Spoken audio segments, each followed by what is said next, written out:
Assalamualaikum warahmatullahi wabarakatuh. Pemirsa Vertion TV Channel, alhamdulillah kita ketemu lagi jelang Ramadan tahun ini. Dan tamu spesial saya, wah ini sungguh ngagetin banyak orang. 2 tahun menghilang. Bukan karena apa, oleh Allah disimpan untuk ketemu dengan Ramadan. Setelah 2 Ramadan menghilang di dunia peredaran di mana-mana. Dan kali ini langsung saya panggil, saya temukan dengan beliau, Ustadz Munif Tauhid. Assalamualaikum, Tad. Waalaikumsalam warahmatullahi Sugeng rawuh Alhamdulillah. di dunia nyata. Jadi ada 2 dunia yang tidak nyata. Orang ke tanah suci itu merasa berada di dunia yang tidak nyata. Nah, sementara yang kedua adalah Ustadz Munif 2 tahun juga berada di dunia yang tidak nyata.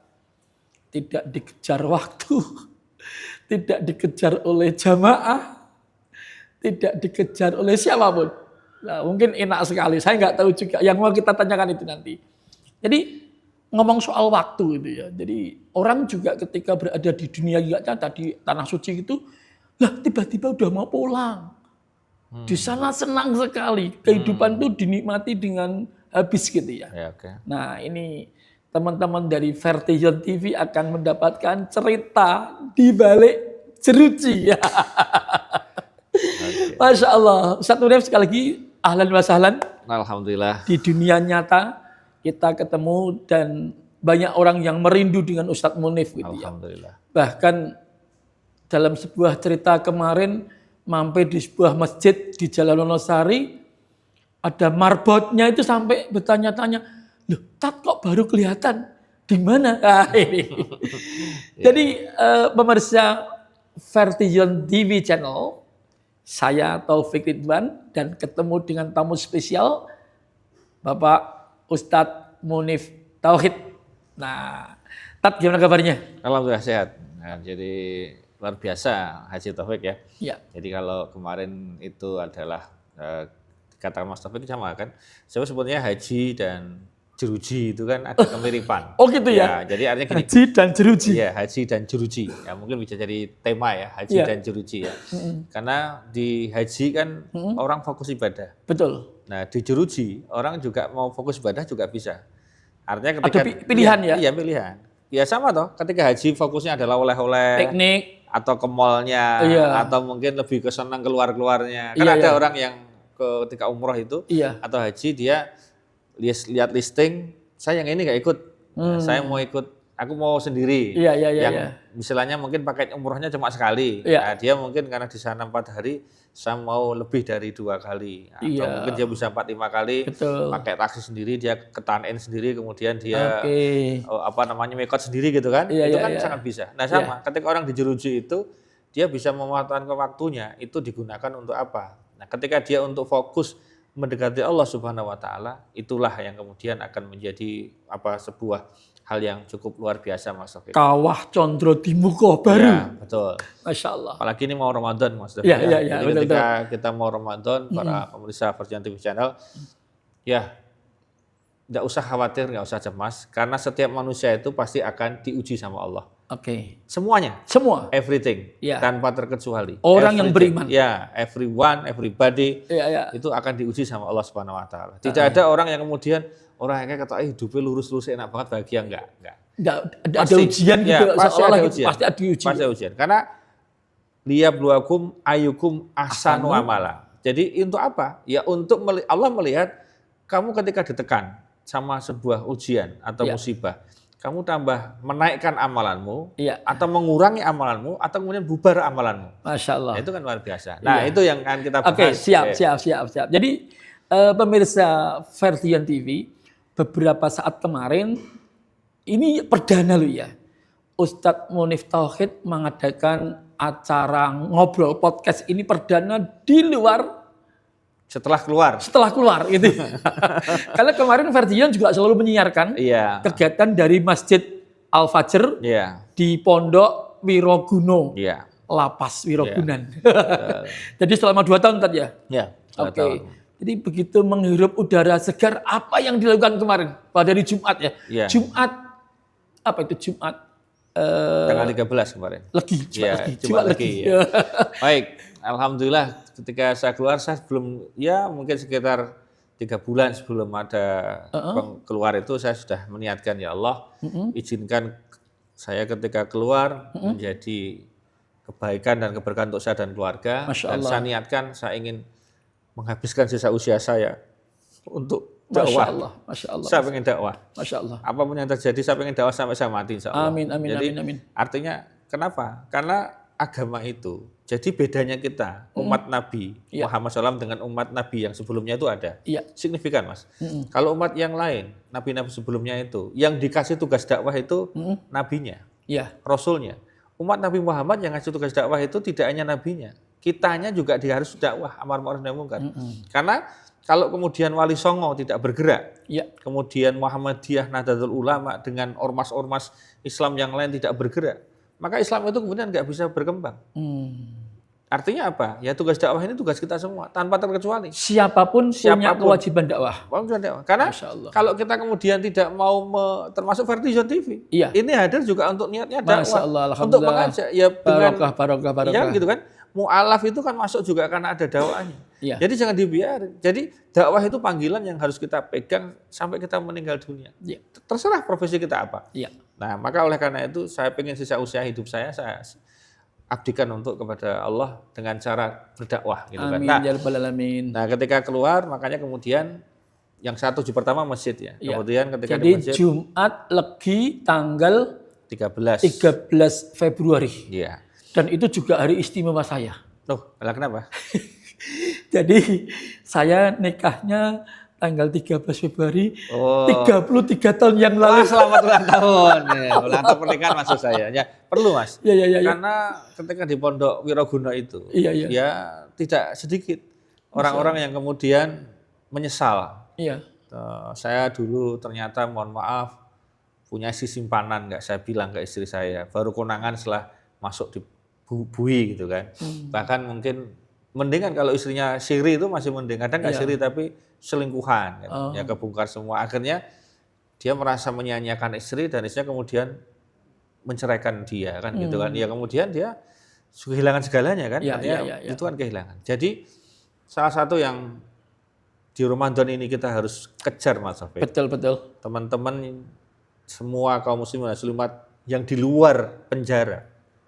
Ketahuilah bahwa di dalam balik jeruji itu kemewahan waktu itu sangat dibutuhkan. Artinya begini, ketika kita sholat, ya misalnya subuh, maghrib, isya, itu hanya orang khusus yang bisa. Yang bisa di masjid. Iya, karena lolos sidang TPP dulu. Kalau dia kemudian hanya terbatas. Gitu kan. Kemudian di Ramadan seperti ini gitu kan. Itu posisinya kalau di dalam lapas ya hampir kebanyakan sama saya kira. Karena faktor keamanan. Oleh KPLP kan kemudian dibahas dengan Pak Kalapas dan lain-lain itu bahwa demi keamanan tidak semuanya bisa tarweh di masjid. Kalau di blok dipersilahkan. Tapi yang keluar ke masjid itu harus dengan bond. Bond itu kan berarti dia dipinjam, dibond, dikeluarkan dari blok, kemudian ke masjid. Dan itu jumlahnya tidak banyak. Masya Allah. Artinya apa? Ya kalau banyak nanti berbahaya untuk keamanan. Ya kan tetap petugasnya mereka terbatas juga. Ya terbatas. Kalau di malam hari itu kan tidak sebanyak kalau di siang hari. Gitu kan. Makanya kalau kita di luar bisa tarweh di mana saja, bisa milih masjid yang asenan, masjid yang besar, yang luas, yang pagarnya jembar, yang toiletnya wangi.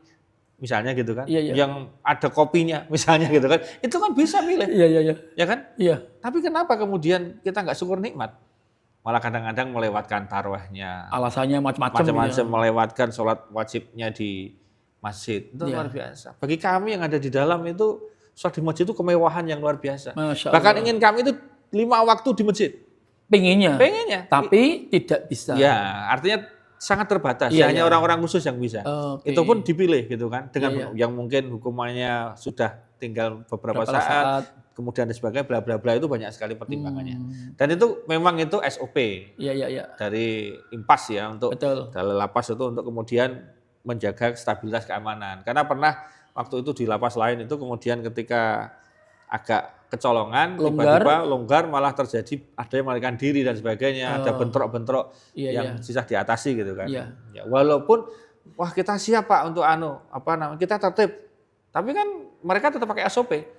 Daripada nanti ada kecolongan kecolongannya jadi masalah kan. Gitu. Makanya kalau tarif Ramadan ya sudah sering dikatakan Mas Efek ya, mari kita banyakin ibadah. Iya, coba kan kemudian kan seringnya lebih kepada fikih-fikih ataupun mengajak ibadah, iya.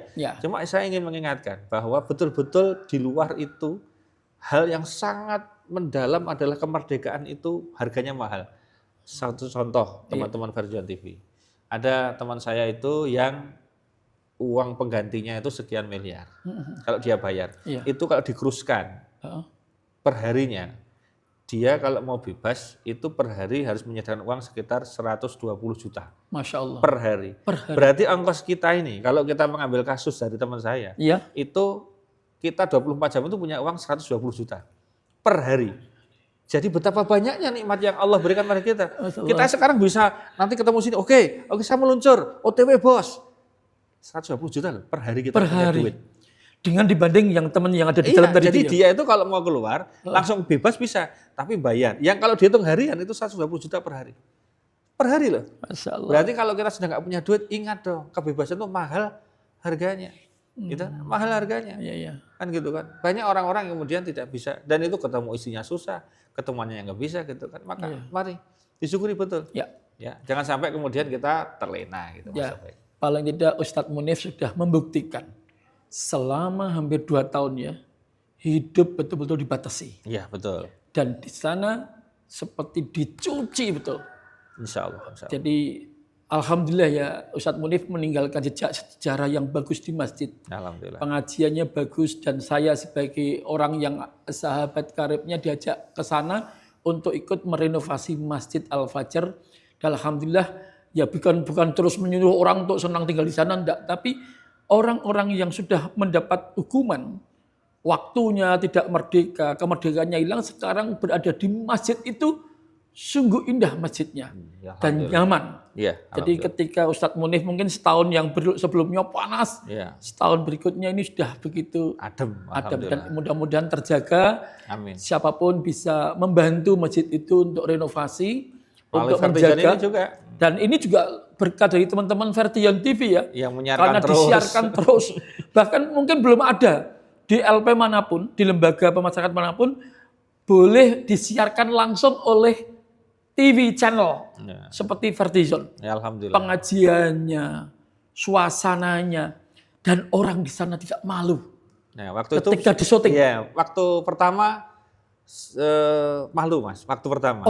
Waktu pertama Ferdinand datang di 2 tahun yang lalu ya, di acara Maulid Nabi, saya masih ingat, jadi Maulid Nabi Muhammad SAW itu Ferdinand datang untuk pertama kali. Nah, ketika datang itu saya sebagai orang, kemudian waktu itu saya belum tampil MC ya, MC masih orang lain, kemudian tapi ada aturan kan bahwa tetap harus diumumkan karena tidak boleh kemudian tanpa ada announcement, izin atau announcement. Jadi notifikasinya begini kepada para santri, kalau bahasa kita di sana nyebutnya santri ya, yang tidak mau diabadikan, tidak mau masuk ke dalam gambar, menggunakan masker.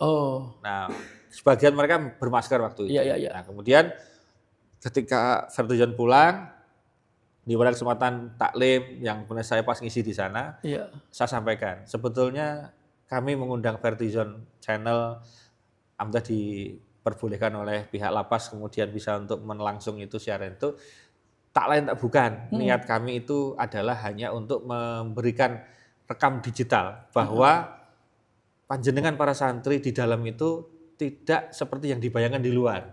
Artinya ada saksi bahwa Anda ini beribadah insya Allah, bukan untuk pamer, tetapi bahwa paling enggak nentremkan orang rumah. Pak, Bu, Dek, atau mungkin Le, aku di sana itu ngaji. Apa iya? Coba dibuka Ferdinand TV. Loh, ini teman-temanmu, ini kamu juga? Lah iya, sebagian orang, mohon maaf atau itu ada yang kemudian dia itu tadinya hubungan suaminya agak renggang. Begitu suaminya itu kita plotting untuk ngaji Quran di sana. Bagus. Dan mendengarkan suara ngajinya, dia nggak ngira.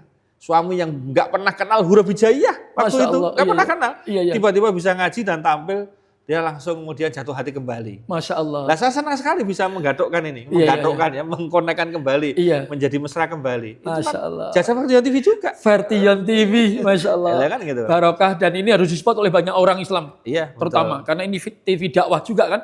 Betul. Jadi TV dakwah dan channel yang sangat memberikan manfaat untuk teman-teman itu. Betul. Banyak sekali yang kemudian. Jadi saya ingin memberikan paling tidak bahwa pembinaan di dalam lapas itu keagamaannya istimewa sebetulnya. Iya. Artinya, dan insya Allah di semua lapas ya. Iya, semua lapas itu hampir ada ya. Iya. Meskipun mungkin tingkatnya, kuota, volume, frekuensinya berbeda-beda, tetapi pasti ada. Pasti ada. Nah, oleh karena itu, ya alhamdulillah kan ada menghasilkan 14 juz hafal. Sekarang itu rata-rata 3 juz pada hafal. Masya Allah. Ya, itu kan luar biasa. Nah, jadi orang yang sekarang gini, para pemirsa semua Vertion TV channel, coba dibayangkan, panjenengan dapat tiket free gratis menginap di hotel bintang 5 dengan kelas presiden suite room selama setahun, tapi Anda harus nginep terus selama setahun. Kira-kira betah nggak Anda tidak keluar kamar presiden suite room itu? Padahal presiden suite room besar sekali seperti ruangannya Vertion ini. Artinya 9 ke 9. Kalau yang VIP, presiden suite 9 ke 9. Berapa? 9 kali 9. 9 kali 9 ya. Minimal tuh. Iya, minimal. Kadang-kadang di situ sudah ada tidak hanya batap, tetapi ada tempat untuk menerima tamu juga ya kalau masalah itu. Ada. Kemudian ada mini swimming pool juga ada. Nah, jadi di situ sudah makan disediakan dengan aneka macam. Mau nggak setahun tinggal di hotel, tapi nggak boleh keluar dari kamar? Pasti nggak mau kan? Nggak mau. Padahal jelas VIP, tinggal telepon, mau sate, mau soto, mau bakmi, bisa toh? Tapi nggak boleh keluar. Atau nggak boleh keluar dari komplek hotel. Mau tetap pengen keluar kan? Iya. Iya Kak? Iya. Nah kalau yang di dalam penjara, mau keluar gimana? Dia di bloknya jamnya jelas kok. Jam 7 pagi. Harus apa? Ya, jam 7 pagi nanti baru boleh free, mungkin sampai dengan 12:30 ya. Iya. 12:30 kemudian di blok kembali, buka lagi 2:30 dibuka, hanya sampai jam 4, blok sampai jam 7 pagi. 4 sore sampai 7 pagi itu the real penjara. Dalam teruji? Iya, enggak boleh keluar sama sekali. Kecuali pas tarweh, dia dibon. Kalau pas ada itu. Ini isaat pun enggak di masjid ya? Sebagian hanya sebagian. Ya yang kecil aja. Itu pun sudah betul-betul ya dia kayak tamping lah istilahnya. Namanya tahanan pendamping gitu ya. Banyak kan? Masya Allah. Jam 4 sore sampai jam 7 pagi. Tidak boleh kemana-mana. Ruangannya terbatas. Orang yang di dalamnya banyak. Ya alhamdulillah. Ketika Allah memberi pertolongan. Makanya jangan pernah lupakan Allah. Jangan pernah lupakan Allah dalam hidup ini. Allah Akbar. Kenapa? Karena Allah itu hadir terus dimanapun kita membutuhkan. Hanya Allah yang hadir. Tinggal di sebuah tempat yang pasti orang tidak berkeinginan ke situ. Iya. Terbatas, waktunya terbatas, tempatnya terbatas. Makanya Ustadz Munif, lalu apa yang dia lakukan? Kan kamar mandi di situ. Nyun sewu ya, WC berbuang juga di situ. Dari jam 4 sore sampai dengan jam 7 pagi. Apa yang dilakukan di situ? Nah, jadi kami melihat para santri ya Mas. Kami mengatakan santri yang kemudian mengisi hidupnya dengan buka lembaran mushaf Al-Qur'an. Kemudian dia membaca artinya. Dia mau coba memaknai, kemudian mengambil tasbihnya, kemudian wirid menyebut asma Allah, istighfar berkali-kali. Luar biasa. Dia sholawat. Dia isi hari-harinya dengan ngaji wirid, zikir, sholawat dan doa-doa dia panjatkan dari jam 4 sore sampai jam 7 pagi itu enggak terasa. Enggak terasa. Ya, enggak terasa. Artinya nggak terasa itu ya terasanya ibadahnya. Jangan tanya kangen nggak, jangan tanya kemudian sedih nggak, jangan tanya. Tapi ketika kita isi Allah, itu kemudian Allah yang masuk. Kalau Allah sudah meliputi, itu sudah luar biasa. Jadi banyak kemudian orang itu malah kadang-kadang menyesal. Waduh hari ini kok belum bisa 1 juz. One day one juz itu sudah kewajiban. Sudah biasa. Udah sangat biasa. 1 bulan katam 3-4 kali itu standar. Masya Allah. Ya, kalau 1 kali nggak katam 1 bulan itu ya kebangetan kalau di sana kan gitu. Artinya begitu. Karena waktunya sangat melimpah. Nggak ada undangan rapat, nggak ada tagihan kerja. Masya Allah. Ya, bahkan nggak ada kesusu ke kantor kan nggak ada juga gitu kan. Ya artinya nggak, itu kan mereka beri. Maka itu kan melimpah waktunya. Nah, oleh karena itu kalau kita lihat keterbatasan itu betul-betul ya. Kita makanya saya bilang tempat yang paling sabar itu di 2 tempat, rumah sakit sama penjara. Nah itu kan tempat yang nggak enak semua. Betul. Nah ketika dia bisa sabar, disitulah Allah nggak sabar di sana. Orang sakit kan sudah divonis cuci darah, mau apa? Iya. Kecuali sabar nggak ada. Ya. Dan ingat ternyata sabar itu menutup semua pahala. Jadi pahala-pahala lain itu bisa tersalib dengan sabar, Mas Taufik. Dengan sabar, dia bisa disalib dengan sabar. Dan sabar itu tanpa batas pahalanya. Ya, Mas, saya konfirmasi dulu. Tersalib itu dilancang tuh ya? Ya, jadi misalnya ada orang ibadahnya puasa, ibadahnya sholat, banyak ibadah lah, ibadah sunnah sama. Ya. Itu nggak ada apa-apanya, lewat dengan sabar. Ya. Karena sabar itu ibadah yang pahalanya itu sangat unlimited. Bahkan dia menyempurnakan semua kekurangan. Masya Allah. Nah, dan itu kan harus dipraktekkan, harus dicoba betul. Ya. Begitu dia di dalam proses, makanya siapakah orang yang sabar? Atau orang sabar itu orang yang ketika dia dikasih sebuah bencana, musibah atau yang nggak enak, menyedihkan, dia tetap yakin sama Allah dan tetap beribadah dan menjadikan hidupnya itu malah semakin dekat dengan Allah. Itulah sebuah kesabaran. Ya. Misalnya orang ketika cuci darah, dia divonis cuci darah sampai mati. Iya. Karena kalau nggak ditransportasi kan nggak bisa. Iya, kalau nggak ditransfer darah nggak bisa. Ditransportasi dengan ginjal yang baru, dengan ginjal orang lain, itu kan nggak bisa. Iya. Nggak bisa, dia harus cara penggantinya aja dengan cuci darah. Iya. Nanti cuci darah menggantikan ginjal. Ya bisanya kan, kalau dia nggak bisa punya duit ganti ginjal, dia hanya bisa cuci darah sepanjang hidupnya. Maka kemudian ketika dia menganggap cuci darah, sebagaimana Abbas Sagiran pernah ngomong, ketika cuci darah itu dia anggap sebagai stor hafalan, stor ngaji. Maka dia menjadikan cuci darahnya itu arena silaturahmi dan ngaji. Jadi sakitnya itu bukan nggak terasa, tapi digantikan. Masya Allah. Nah, maka orang yang di dalam jeruji itu, ketika memaknai itu adalah cara Allah menghapus dosa dengan sangat cepat. Loh, gimana nggak cepat, Mas Taufik? Nih, bicara. Tidak semua orang di dalam itu bersalah. Tidak semua orang. Saya tahu persis kan gitu. Karena kita banyak wawancara lah di sana. Nah, saya nggak mau sebut karena kasus itu sebetulnya nggak penting. Tetapi yang penting itu setelah berkasus masuk itu mau apa? Kan gitu. Karena kasus itu kan ada cara Allah memasukkan kita aja. Mau dibuat-buat dengan dibuat-buat ya sudah, nggak usah kita bahas. Karena itu adalah takdir Allah. Betul. Ya, ketika sudah masuk, nah itu mau ngapain di dalam? Ketika isinya adalah hal-hal yang positif, yang untuk menebus dosa, mensabarkan. Contoh begini, ketika masuk ada yang tanya ke saya, Ustadz kira-kira kalau saya itu pada tahu nggak ya saya di penjara? Nah, kelihatannya teman saya itu pada nggak tahu ya. Nah, saya bilangnya beda. Saat di forum terbuka itu saya bilang, jangan pernah bilang dalam hati Anda bahwa ada sebagian tahu nggak ya saya di penjara. Anggap saya tahu semua seluruh dunia. Karena pada sosmed sekarang, misalnya ada orang yang tahu kamu di penjara, dia pegang handphone, nanti tinggal di share aja di grup. Sudah banyak sekali. Dan itulah cara Allah menghapus dosa kita. Dengan di-share di grup, kemudian orang menghibah, elek-elek. Lah itu kan dosa kita sedang dikuras. Deng. Bayangkan, di grup ada 100 orang. 100 orang membaca, 100 orang menghibah. Kita kan tinggal dapat setoran pahala dari yang dan menghibah. Dan nggak tahu ya. Lah nggak tahu kan.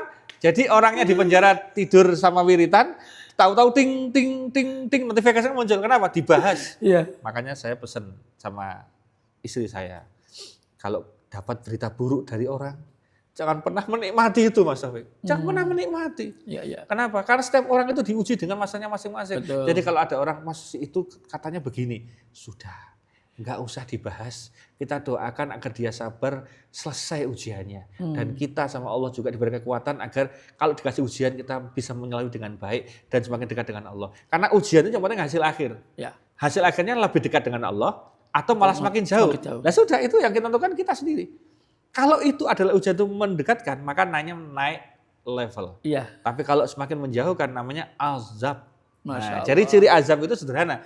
Habis dikasih musibah, semakin jauh. Itu namanya azab. Tapi kalau habis dikasih musibah, dia tetap bagus, itu namanya ujian. Namanya ujian, berarti habis ujian dapat lulus.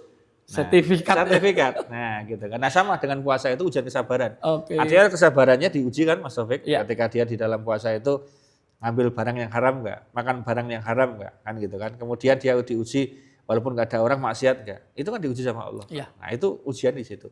Maka sebetulnya di Ramadan itu, ketika Ramadan ingatlah ada ribuan bahkan mungkin jutaan santri-santri yang tersebar di seluruh lapas di seluruh Indonesia itu yang tidak bisa menikmati Ramadan seperti kita yang ada di luar. Masya Allah.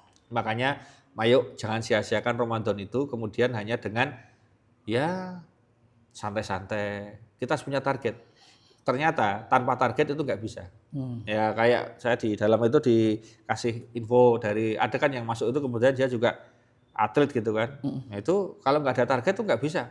Jadi tubuh kita itu kalau mau dibentuk ya harus ada target. Misalnya push up sekian kali, lari sekian kali. Itu kemudian takaran makan sekian gram, kalorinya sekian. Begitu di setting, ditata, betul-betul sangat boleh dikatakan sangat presisi menatanya gitu Mas Taufik. Nah, itu ya serius bisa turun betul berat badannya.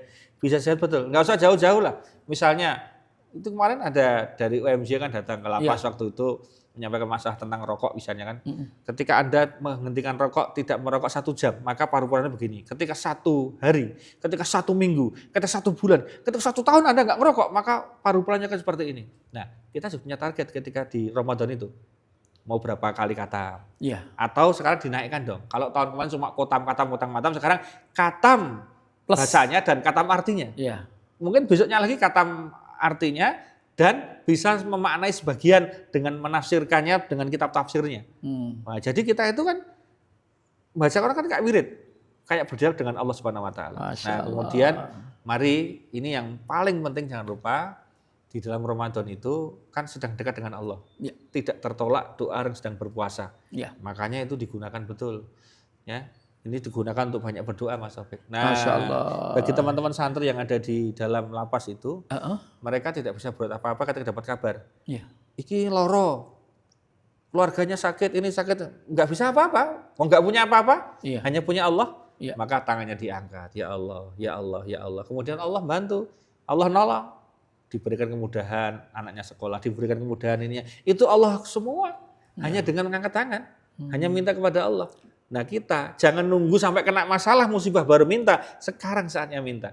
Jadi justru kalau kita pas malah longgar minta. Makanya kalimatnya kan jelas tuh. Kalau di dalam itu, ini akan ada indah. Hei orang-orang yang beriman, apabila engkau melupakan aku, maka aku akan melupakan dirimu kan gitu kan. Dan membuat dirimu lupa terhadap dirimu sendiri. Jadi dapat 2. Jadi kalau kita melupakan Allah, itu dikasih sama Allah itu 2. 1, Allah juga akan lupa, dan Allah membuat dirimu lupa pada dirimu sendiri. Gitu. Makanya ingat Allah itu salah satu yang efektif dengan doa. Coba kalau wirid kan astagfirullah, aku minta mohon ampun ya Allah, mohon ampun ya Allah. Tapi kalau sudah doa itu orang kayak minta kan serius. Ya Allah, saya pengen ini, saya minta ini ya Allah. Jadi sampai ada yang kemudian gerantes itu kan berarti sudah minta betul konek sama Allah betul. Maka doa itu kan ibadah tertinggi Mas. Coba lihat, orang sholat kan isinya cuma doa. Ada ihdinas siratal mustaqim, itu kan doa. Doa semuanya itu. Ya doa kan, semua rukuknya doa, sujudnya doa. Bahkan at-tahiyat pun juga semuanya kan ada doanya kan gitu kan. Nah betapa dalam sholat ada doanya. Kenapa kita berburu ke Mekah Madinah? Doanya biar mustajab, ya kan? Semuanya hampir habis sedekah mustajab. Jadi semua itu berujung pada doa, betul nggak? Makanya di puasa ini, ayo gunakan waktu. Dan ini ingat, ketika berpuasa, bukan Ramadannya, tapi berpuasanya. Berpuasa itu berarti dari habis imsak atau subuh itu sampai menjelang maghrib itu digunakan untuk doa sebanyak-banyaknya. Nah, jadi pas itu. Nah banyak orang pas ini malah nggak doa. Masya Allah. Ya toh? Malah bubuk, malah yang sia-sia. Nah jadi ayo gunakan waktu Ramadan itu untuk menghapus dosa, mendekat diri pada Allah, kemudian meminta kepada Allah. Itu. Karena apa? Sudah dibuktikan. Teman-teman di dalam penjara itu tidak punya apapun kecuali punya Allah. Maka mintanya sama Allah. Ya Allah itu anak mau sekolah, tolong engkau lancarkan sekolahnya. Ada jalannya sama Allah. Ya Allah itu gitu. Ada saja jalannya dari Allah. Berarti apa? Doa itu doa itu adalah senjata, itu betul. Senjata bagi orang muslimin. Itu yang bisa merasakan orang-orang lapas. Lagi tidak punya apa-apa, dikabari gimana? Lagi mana? Kalau ada duit aja, nanti ambil di bank. Nanti rekening nomor sekian tak transfer. Transfer dari mana? HP aja nggak bisa pakai di sana. Gimana bos? Ya kan? Oke. Jadi ayo jangan lupa kita jadikan momen Ramadan Mas Taufik ya, untuk momen untuk keajaiban lah. Gitu. Oke, Ustadz Munif, kita simpan dulu cerita-cerita yang berurai air mata itu. Iya. Karena kalau kita kuras hari ini, Masya Allah, Ustadz Munif akan banyak air mata keluar mengenang ketika beliau berada di balik jeruji. Bagaimana soal makan, bagaimana soal kebersamaan, bagaimana soal khatam Quran tadi yang berkali-kali. Nanti kita akan dengar lagi, kita lihat lagi pada sesi berikutnya. Bagaimana seorang Ustadz Munif Tauhid cerita air mata di balik jeruji. Tetapi Nyun Sewu, biar ini juga mumpung kesampaikan sebelum bulan Ramadan, tadi Ustadz Munif menyampaikan bahwa sesuatu di dalam jeruji, di balik jeruji itu waktu adalah menyenangkan. Waktu adalah ibadah. Tiada lain kecuali minta pada Allah ya di sana ya. Terus siapapun boleh berpartisipasi. Contohnya nih, ini jelang Ramadan. Seperti yang tadi sudah sampaikan Ustadz Munif, untuk makan takjilan sama sahur saja itu pakai lauk itu istimewa. Iya.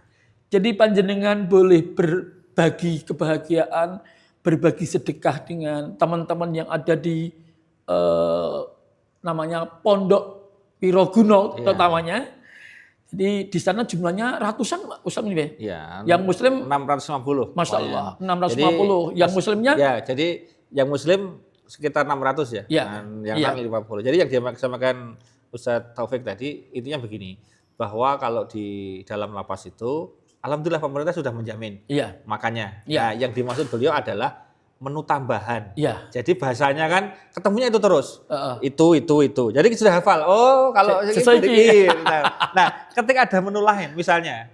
Misalnya contoh ya. Kan selama ini mungkin ini saya bocorkan ya. Misalnya telur. Telur kan cuma di dua. Kalau nggak di telur rebus, ya telurnya digoreng. Begitu ada yang bawa telur balado dari luar. Wah, sudah kayak surga itu. Mewah sekali. Contoh, di sana juga ada tempe. Misalnya tempe. Ya, kemudian ya digoreng. Kan. Nah, kemudian ketika ada tempe kemudian digawe tempe penyet, itu sudah menjadi mewah sekali gitu kan. Kan gitu. Lele misalnya sama tuh. Ketika lele kan dia goreng. Tiba-tiba ada yang bawa mangut lele. Sudah nggak bisa tidur itu saking enaknya. Masya Allah. Haji Taufik pernah membawa tongseng ayam. Wah, sudah mereka semuanya komentarnya, wah, kita pesta hari ini. Padahal hanya tongseng ayam dan titik ya. Gitu ya. Oke. Ustadz Munif, jadi kalau ada teman-teman, Bapak Ibu semua yang ingin berbagi kebahagiaan dengan para santri yang ada di Wiroguno, boleh loh berbagi donasi lewat Ferdian TV ini. Silahkan kirim dana Anda berapapun jumlahnya untuk nanti kita belanjakan menu berbuka atau sahur yang istimewa tadi itu di nomor rekening 9111, satunya 3 kali, jadi 9111 91918. Bank Syariah Indonesia atas nama Panitia Renovasi Masjid Al-Fajar Lapas Kelas 2A Yogyakarta. Ketuanya beliau ini. Nah, ini ketuanya beliau ini. Bismillah. Nanti kalau mau konfirmasi teleponnya boleh lewat Pak Agus Wijaya, Pak Agus Triwijaya. Di atau nomor lewat sini juga bisa. Lewat sini juga bisa ya. 0818 262928. Jadi ayo silakan berbagi kebahagiaan. Mumpung Allah memberikan rezeki, mumpung Allah memberikan kesempatan, Masya Allah. Meskipun keluarga Anda tidak ada di dalam, tapi bantulah mereka. Seperti Ustadz Munif tadi, bagaimana Masya Allah di sana itu orangnya bisa nyoba berdoa, mendekat pada Allah. Lagunya Bimbo itu tepat banget. Aku dekat, engkau dekat. Ketika dia dekat di sana, isinya cuma doa, baca Quran. Sebetulnya disempurnakan. Ya. Lagunya tuh. Aku dekat, aku lebih dekat. Aku jauh, aku lebih jauh. Masya Allah. Oke, Tat. Ini kita sudahi dulu. Kita ketemu pada episode yang berikutnya. Tunggu. Dari Ustadz Munif, air mata dari balik jeruji. Terima kasih. Assalamualaikum warahmatullahi wabarakatuh. Waalaikumsalam warahmatullahi wabarakatuh. Makasih, Tat. Sama-sama.